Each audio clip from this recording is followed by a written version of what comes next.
Alright, today we're talking about Tony Ferguson and how he used his strikes on bottom to set up his triangle choke of Kevin Lee. Now this is something I want to do a little bit different for the channel. So we're going to talk about different MMA superstars and how they incorporate submissions into their game. I figured that would be something that a lot of you would benefit from. Now today, like I said, we're working on Tony Ferguson's finish of Kevin Lee and how he used very, very beautiful elbows to set up his triangle choke. So we're going to get started with that. They were down in this bottom position. Tony Ferguson ended up getting picked up off the cage and dumped down.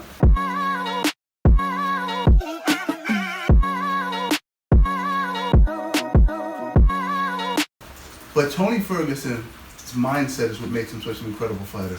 Immediately he cross faces and utilizes a cross elbow with his right hand, right above the eyebrow. From here, the natural instinct for Kevin Lee was to lower his head to the chest, not a problem. What does Tony Ferguson do? He grabs the head, raises the hips, and brings down a horrifying elbow. What I love about Ferguson, and this maybe goes back to his Wing Chun background, but he comes from a downward elbow right back to the crossface. Tony Ferguson creates a great tension with his forearm, which actually creates more tension here with the head, raises the hand, Kevin Lee does, not a problem. Trap the hand, throw up the legs, you land on a beautiful triangle. From here, Tony Ferguson scooped the armpit and grabbed the shin, putting himself in a perfect position to finish the triangle. Let's get into the psychology of what made all this work.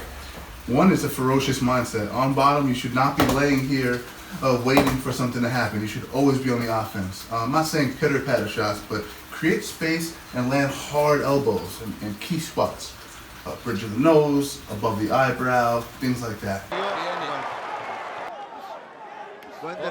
Anything specifically that would break the nose and cause swelling in the eye, or above the eye that would cause blood to leak down into the actual eye itself.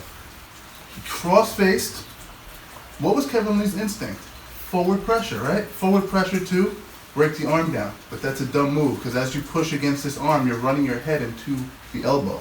Boom, hard shot. Now, he's already been elbowed, probably cut. He starts to bury his head to protect his eye. Not a problem. In reality, Ferguson could have went under the neck and created space to go for another elbow, but what he did is he controlled the head. So this is a decoy, right?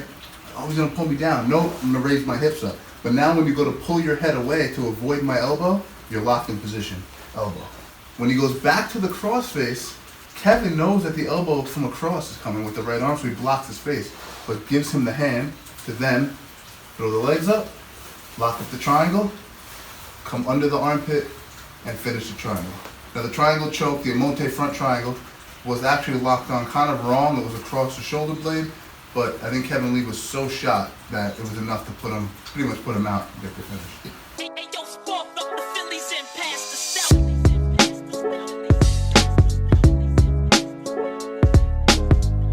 All right, let's switch sides.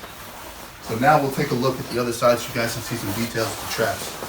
So from here, on my back, first thing we do is we create a crossface. This crossface facilitates a far elbow. One is it blindsides your training partner, your opponent. That's one. Number two, it creates a forward sort of instinct on your training partner to push down against you. Right? That's the instinct of Kevin Lee, was to say, hey, you can't push me away, I'll posture on my terms. And when he did that, he ran his head right into an elbow, a hard shot. We tie the head, we bridge, we elbow, not a problem.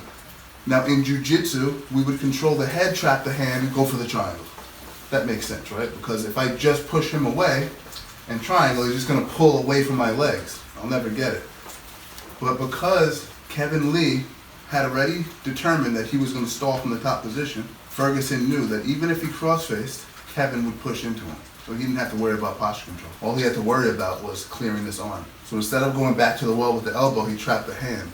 He pushed the hand to the center, he cleared, and he raised his hips. From here, it's just a matter of going under the armpit, scooping the armpit, grabbing the shin and locking up the triangle.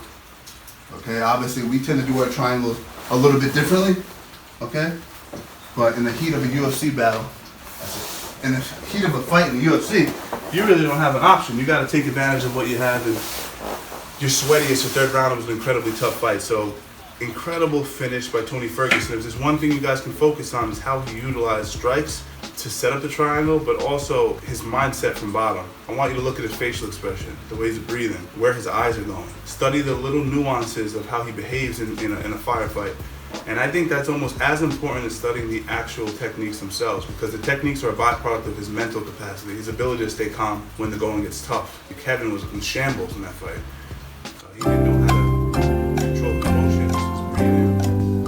So that made the fight easier. So anyway, make sure you guys subscribe, leave a like, and leave a comment down below. Let me know what you guys want to see next, what fighter you'd like me to cover. Maybe you want to go over potential escapes. Right? What could have Kevin done to escape? What are some defensive tactics from the top position that he could have done to defend against strikes? Whatever it is, leave a comment below. Make sure you guys subscribe, share it with a friend, help the channel grow so we can keep doing these videos. All right, guys, stay healthy.